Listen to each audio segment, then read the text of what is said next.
साथियों, जैसा कि आप लोगों का क्लास 11 से सेकेंड टर्मिनल का एग्जाम 2024 में होने जा रहा है, तो यह वीडियो आपके लिए काफ़ी इंपॉर्टेंट होने वाला है। क्योंकि प्यारे बच्चों, क्लास 11 का जो आपका सेकेंड टर्मिनल का एग्जाम नवंबर मंथ में लिया जा रहा है, उसके लिए हम लोग हिंदी का बिल्कुल ही 100% ओरिजिनल पेपर लेकर के आ चुके हैं। प्यारे बच्चों, आप लोग देख सकते हो आपके एग्जाम में यह बिल्कुल 100% पूछा जाएगा, गारंटी के साथ बोलता हूँ। ये सारा चीज़ मिला लेना, ठीक है। तो मैंने इससे पहले आपको जो है ज्योग्राफी का दिया था, पॉलिटिकल साइंस का, बायो का, मैथ का, फिजिक्स का, केमिस्ट्री का, सारा आपके एग्जाम आया था, ये भी आएगा। अब बस आपसे एक ही रिक्वेस्ट रहता है, हमारा चैनल वगैरह को ज़्यादा से ज़्यादा, वीडियो को ज़्यादा से ज़्यादा शेयर किया करो। और अगर आप लोग चैनल को नहीं सब्सक्राइब कर तो करके नोटिफिकेशन कॉल पे प्रेस कर लेना, वीडियो को लाइक कर लेना। क्योंकि अब आपका जो ऑल सब्जेक्ट का ऑलमोस्ट हम पेपर डाल रहे हैं, और जो भी बचा हुआ है सारे सब्जेक्ट का पेपर आएगा, बस आप तैयार रहो। इसके अलावा मैं बता दूं, आपका दिसंबर मंथ में आप मंथली एग्जाम होगा, जनवरी में, फिर लास्ट में आपका मार्च या अप्रैल में आपका क्या होगा, फाइनल एग्जाम होगा। तो उसके लिए हम आपको सारा हेल्प करेंगे बिल्कुल। तो आप लोगों को आगे व्हाट्सएप ग्रुप से कैसे ज्वाइन करना है सिखा देंगे, तो आप जुड़ जाना। चलो, हिंदी का पेपर है, चाहे आप लोग साइंस, आर्ट्स, कॉमर्स किसी भी सब्जेक्ट से रहोगे, तीनों सब्जेक्ट में सेम रहेगा। टाइम देख लो, 1.5 घंटा का मिलेगा, 50 मार्क्स का एग्जाम होगा। और चलिए, पीडीएफ के रूप में इसका आंसर हम डाउनलोड करने के लिए आपको सिखा देंगे, आप वहां से डाउनलोड कर लेना। तो सेशन ए में जो बोला खंडवा में, इसमें 30 ऑब्जेक्टिव है, आपको किन्हीं 25 ऑब्जेक्टिव का जवाब देना है। तो आप यहाँ पर क्वेश्चन देखते चलिए क्या क्या प्रश्न बोला गया है। पहला है, उच्चारण में वायु प्रक्षेप की दृष्टि से व्यंजनों के कितने भेद हैं। तो पहला का हो जाएगा ए नंबर, 2 भेद होंगे, पहला का ए नंबर ध्यान रखिएगा। 2 नंबर है, आयोग वाह का अर्थ क्या होता है। तो 2 का ध्यान रखिएगा। सी नंबर हो जाएगा, योग ना होने पर भी जो साथ रहे। तीसरा का सी नंबर बिल्कुल करेक्ट होगा, ध्यान रखिएगा। चलिए आगे बढ़ते हैं। नेक्स्ट प्रश्न देखिए, 3 नंबर बोला गया आपसे, व्यंजनों के नीचे हल जो ना, हल लगने का अर्थ क्या है, और जो ना हल हरलन, इस प्रकार से। तो ध्यान रखना आप लोग, 3 का बी नंबर हो जाएगा, यानी कि व्यंजन में स्वर का अर्थ, ठीक है, स्वर का अर्थ। ऑप्शन नंबर बी करेक्ट हो जाएगा क्वेश्चन नंबर 3 का। चलिए नेक्स्ट प्रश्न की ओर बढ़ेंगे।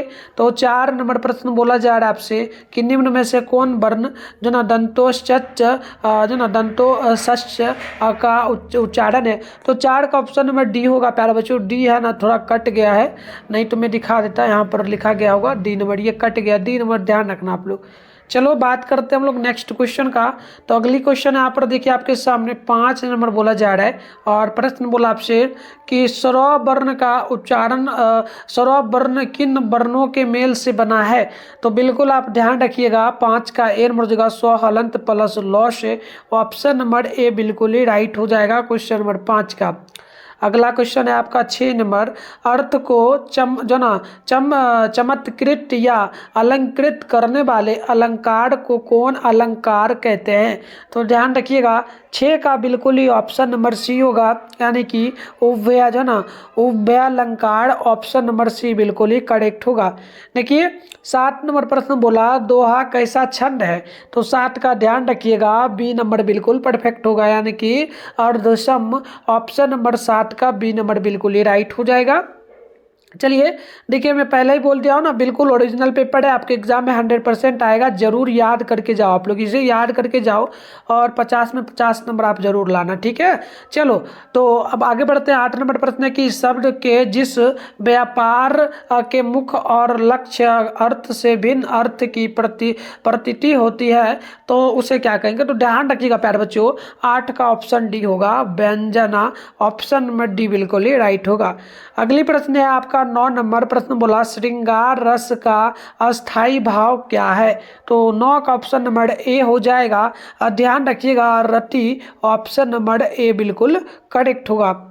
चलिए नेक्स्ट प्रश्न है आपका 10 नंबर प्रश्न, यहाँ पर बोला आपसे जा रहा है 10 नंबर प्रश्न बोला कि निम्न में से कौन शुद्ध वाक्य है। तो शुद्ध वाक्य की अगर हम लोग बात करेंगे प्यारे बच्चों, तो मेरा नाम श्री राकेश कुमार जी है। तो ये बिल्कुल आपका शुद्ध शब्द है, ऑप्शन नंबर ए बिल्कुल राइट हो जाएगा।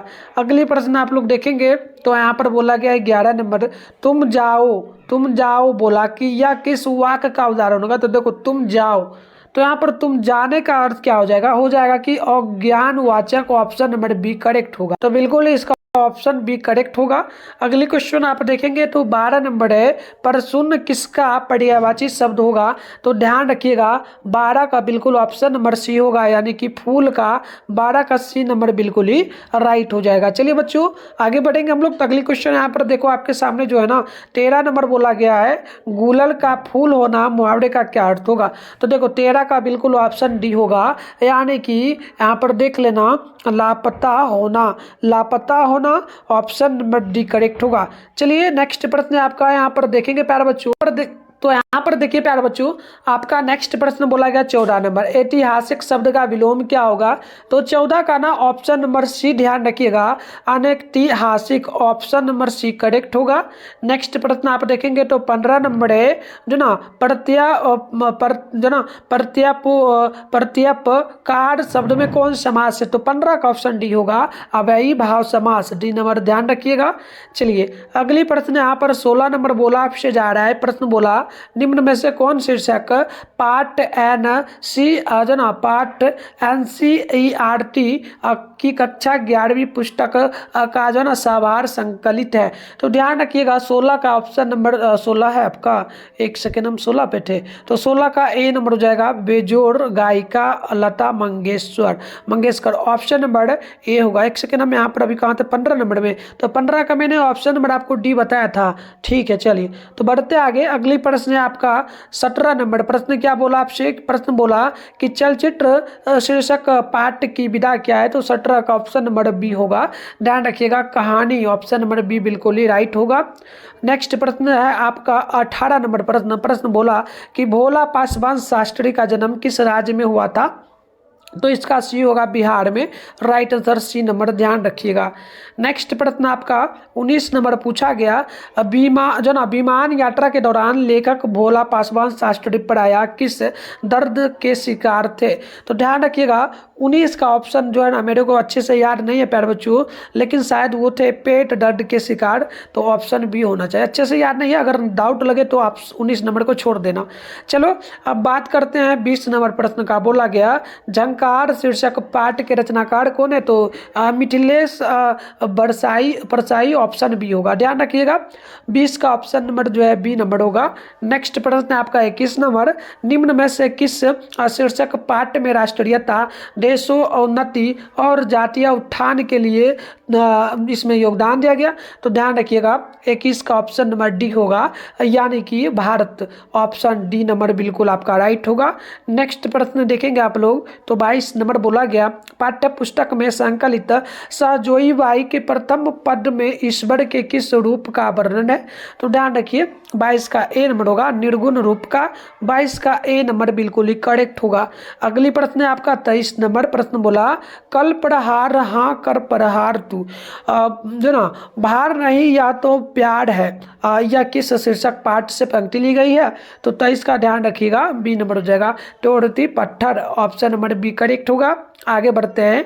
अगली प्रश्न आपका 24 नंबर, प्रश्न बोला भारत दुर्दशा शीर्षक पाठ में भारतेंदु भारत की दुर्दशा ना देख पाने की स्थिति क्या है? तो ध्यान रखिएगा 24 का डी नंबर हो जाएगा, आत्महत्या, ऑप्शन नंबर आपका आत्महत्या करने के लिए राइट आंसर डी होगा। देखिए 25 नंबर प्रश्न है कि खड़ी बोली को कविता की भाषा बनाए जाने का कार्य कौन बड़े पैमाने किस युग में होगा? तो देखो 25 है ना, 25 का ऑप्शन डी होगा, भक्ति काल में, ऑप्शन नंबर डी बिल्कुल ही राइट हो जाएगा। अगली प्रश्न है आपका 26 नंबर बोला गया आपसे कि कवि मैथिली शरण गुप्त आघातों की चिंता किए बिना किसको ऊंचा उठने की सलाह दे रहे हैं? तो ध्यान रखिएगा 26 का बी नंबर हो जाएगा, झंकार को, राइट आंसर बी नंबर 26 का बिल्कुल ही करेक्ट हो जाएगा। अब बात करेंगे 27 नंबर का, तो नरसिंह जी का मायरा शीर्षक ग्रंथ में किसकी रचना है? तो 27 का हो जाएगा ऑप्शन बी, यानी कि मीराबाई की, आप लोग बी नंबर बिल्कुल ही ध्यान रखिएगा। अगली प्रश्न यहाँ पर देखेंगे आप लोग तो 28 नंबर बोला गया आपसे मीरा की तुलना भारतीय साहित्य में किससे की जाती है? तो 28 का हो जाएगा डी नंबर विदतोमा से। ठीक है, तो ऑप्शन नंबर डी बिल्कुल राइट होगा। चलिए अगली प्रश्न यहाँ पर बोला गया 29 नंबर, पटेल पांचाली फिल्म घोर आर्थिक संघर्षों के बीच कितने वर्षों में बनकर तैयार हुआ? तो आप 29 का ध्यान रखेंगे, सी नंबर हो जाएगा 3 वर्षों में। राइट आंसर सी नंबर बिल्कुल 29 का करेक्ट होगा। अब बात करेंगे हम लोग 30 नंबर प्रश्न का। तो प्रश्न बोला, मीराबाई ने श्री कृष्ण की उपमा गिरिवर से देते हुए स्वयं के लिए कौन सी उपमा दी? तो 30 का डी नंबर होगा सोहागा का। तो ऑप्शन नंबर डी होगा। तो मैंने आपको 30 ऑब्जेक्टिव का आंसर की बता दिया, सब्जेक्टिव का भी हम पीडीएफ बताएंगे। तो यहाँ पर जो है ना आपका खंड अ में ब में जो बोला, इसमें बोला निम्नलिखित में से किसी एक विषय पर निबंध लिखना है। ठीक है ना, किसी भी एक विषय पर आपको निबंध लिख देना है। जैसे कि पहला है वर्तमान में पशुओं की स्थिति, दूसरा है मेरी अभिलाषा, तीसरा है मेरी माँ, और चौथा है कि कलम का महत्व। तो प्यारे बच्चों में बता दूं, मैं जो ना वर्तमान में पशुओं की स्थिति जो है इसका आंसर मैं दिया हूँ। ठीक है, तो चलिए आगे बढ़। तो देख लो, ये जो आपका निबंध होगा ये 5 नंबर के लिए होगा एक। ठीक है, तो 5 नंबर आपको मिल जाएगा। ठीक है, अब बढ़ते आगे। 2 नंबर वाला क्वेश्चन जो है, 2 नंबर क्वेश्चन जो है इसमें क्या बोला कि निम्नलिखित में से किन्हीं 3 प्रश्नों का जवाब दीजिए। यानी कि 3 क्वेश्चन का जवाब दोगे ना, 5 नंबर वाला आपका होगा तो ये 15 नंबर मिलेगा। तो 15 नंबर इधर हो गया, 5 नंबर ऊपर आपका निबंध वाला होगा तो 20 नंबर हो गया। 5 नंबर के लिए एक और क्वेश्चन है, वो भी मैं आपको दिखाऊंगा अभी। ठीक है, तो चलो यहाँ पर क्वेश्चन है आपका पहला कि पाठ्य पुस्तक में संकलित सजोई बाई के द्वितीय पद का भावार्थ लिखे। अगला है कि भक्त कवियत्री मीराबाई का जीवन परिचय दे। तीसरा नंबर है चित्रपट संगीत क्षेत्र की लता अन्न अभिषेक जन साम्राज्ञी कैसे है? पठित पाठ के आधार पर उत्तर दे। क्वेश्चन नंबर 4 है आपका, पठित पाठ के आधार पर हो ची मिन्ह के व्यक्तित्व की विशेषता बताए। क्वेश्चन नंबर 5 है कि सलेश अलंकार को उदाहरण सहित परिभाषा दे। अब बात करेंगे हम लोग नेक्स्ट क्वेश्चन का। तो आपका यहाँ पर 3 नंबर क्वेश्चन है। 3 नंबर वाला जो 3 नंबर क्वेश्चन जो पूछा ना, इसमें बोला कि स्वप्रसंग व्याख्या करिए। जैसे कि यहाँ पर ये पंक्ति दिया गया है, ये आपका पहला क्वेश्चन हो जाएगा इसमें कि जैसे कि 3 नासी बुद्धि बल विदा धन बहुबारी। आगे है कि छाई अब आलस कुमति कला जन अधियारी। तो मैं इसी का उत्तर प्रॉपर दिया प्यारे बच्चों। ये भी आपका 5 नंबर के लिए, तो उधर आपका 20 नंबर हो गया, इधर आपका 5 नंबर, तो टोटल 25 नंबर। ये आपका सब्जेक्टिव का हो गया, 25 नंबर आपका ऑब्जेक्टिव का हो गया, तो 50 नंबर के लिए आपका एग्जाम कंप्लीट होगा। तो चलो 8वां में जो है ये भी क्वेश्चन देख लो, क्योंकि क्वेश्चन देखना जरूरी है। जैसे कि कोकिला का स्वर निरंतर कानों में पड़ने लगे तो कोई भी सुनने वाला उसका अनुकरण करने लगता है, यह स्वाभाविक ही है। तो ये आपका है पंक्ति। ठीक है, तो चलिए इसका उत्तर भी मैं आपको देता हूं। तो प्यारे बच्चों यहाँ पर देखना, सब्जेक्टिव क्वेश्चन में हम लोग आंसर दे रहे हैं। इसका पीडीएफ पहले बता ही देते कहाँ मिलेगा। ठीक है, चलो पहले इसका पीडीएफ डाउनलोड करने के लिए सीख लो। मैं कंप्लीट इसका उत्तर अभी वीडियो में भी आपको बताऊंगा। तो प्यारे बच्चों, के लिए सबसे पहले आप अपने फोन में गूगल को ओपन करिए, सर्च बार के आइकन पे क्लिक कर लीजिए, और अभी आप इस चैनल पे जो वीडियो देख रहे हो, चैनल का नाम मिठुन स्टडी सेंटर फटाफट से आप लोग गूगल में आके सर्च कर लोगे। फिर आपको ऊपर करना है, फर्स्ट में मिठुन स्टडी सेंटर का ऑफिशियल वेबसाइट मिलेगा, इस पर आपको क्लिक करना है। क्लिक करते इस प्रकार से इंटरफेस पेन होगा, आराम से स्क्रॉल करना है और आपको नीचे इस प्रकार से बढ़ना है। नीचे बढ़ोगे तो यहाँ पर देखना आपके सामने क्लास 11th का सेशन मिल जाएगा, class 11th November monthly exam question paper download, इस पर क्लिक कर लेना। इस प्रकार से इंटरफेस पेन होगा, आराम से स्क्रॉल करके नीचे आप लोग बढ़ जाना और यहाँ पर आपके सामने व्हाट्सएप ग्रुप का लिंक मिलेगा, इसे जरूर ज्वाइन कर लेना। ज्वाइन आप पे क्लिक करके फिर नीचे बढ़ना। ये रहा साइंस का सेशन, इसमें भी आपको हिंदी इंग्लिश का मिल जाएगा, यहाँ से भी कर सकते हो। ये रहा आर्ट्स का सेशन, इसमें भी हिंदी इंग्लिश का आपको मिल जाएगा। और ये रहा कॉमर्स का सेशन, इसमें भी हिंदी इंग्लिश का, कहीं से भी डाउनलोड कर पाओगे आप लोग। फिलहाल हम लोग चलिए साइंस आर्ट्स के सेशन से ही करते हैं। हिंदी है इसके सामने डाउनलोड लिखा है, इस पर क्लिक करिए और पेज को यहाँ पर रिफ्रेश जरूर कर लीजिएगा, आंसर ना दिखे तो। फिर नीचे बढ़िएगा तो फिलहाल आप देखेंगे यहाँ पर आपके सामने जो है ऑब्जेक्टिव का आंसर की बात करेंगे तो प्रॉपर सही आंसर यहाँ पर आपको दिख रहा है, ये प्रॉपर सही है।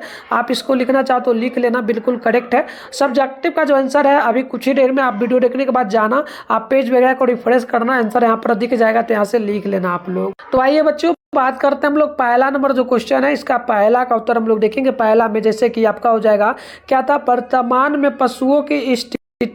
ठीक है, तो यहाँ पर देखना उत्तर होगा देश में कुल जो ना पशुधन आबादी लगभग जो ना 535.78 मिलियन है, जो पशुधन जो ना गणना 2012 की तुलना में 4.6% अधिक है।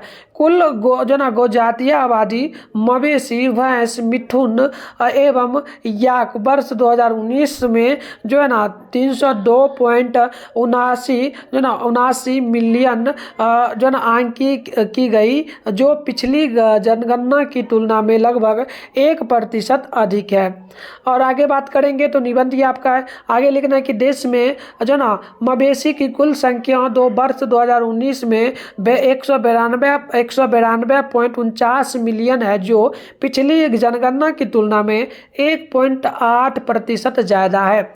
मादा मवेशी यानी गायों की कुल संख्या 145.12 मिलियन आंकी की गई है, जो पिछली जनगणना 2012 की तुलना में 18.0% अधिक है।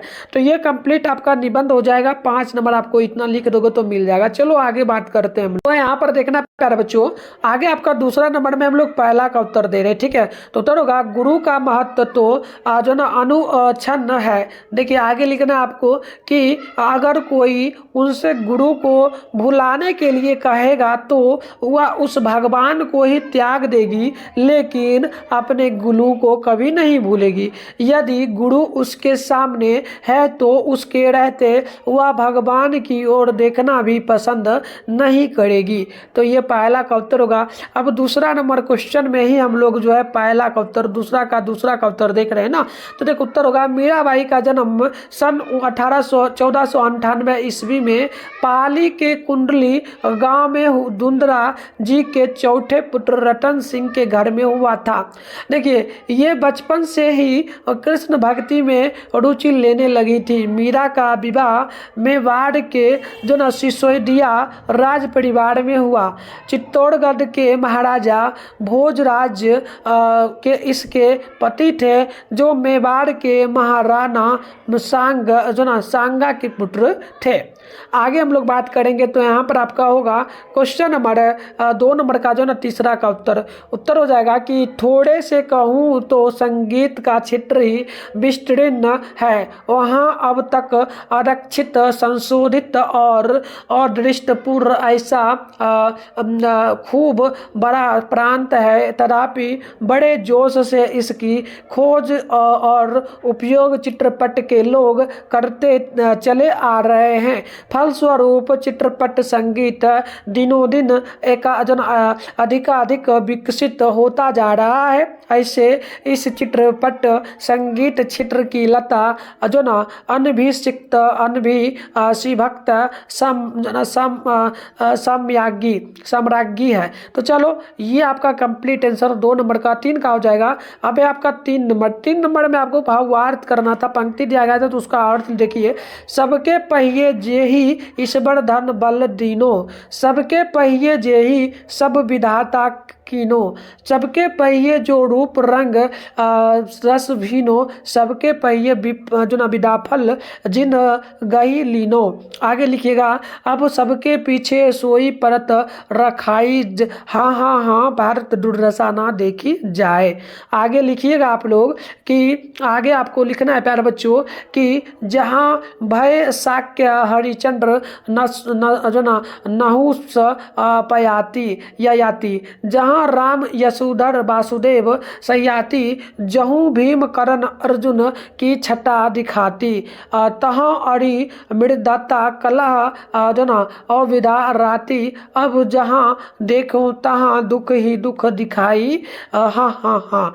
आगे चलिए, आगे लिखिएगा आप लोग यहाँ पर कि भारत दुर्दशा ना देखी जाए, लली वैदिक जैन दुबाई पुस्तक साड़ी, करी कला बुलाई जवन सेन पुनि भरी। आगे लिखिएगा 3 नासी बुद्धि बल विदा धन बहुवारी, छाई अब आलस कुमति कला अंधियारी, भय अंध पुंगु सब दीनहीन जना लिखिएगा बिल खाई, हाँ भारत दुर्दशा ना देखी जाई।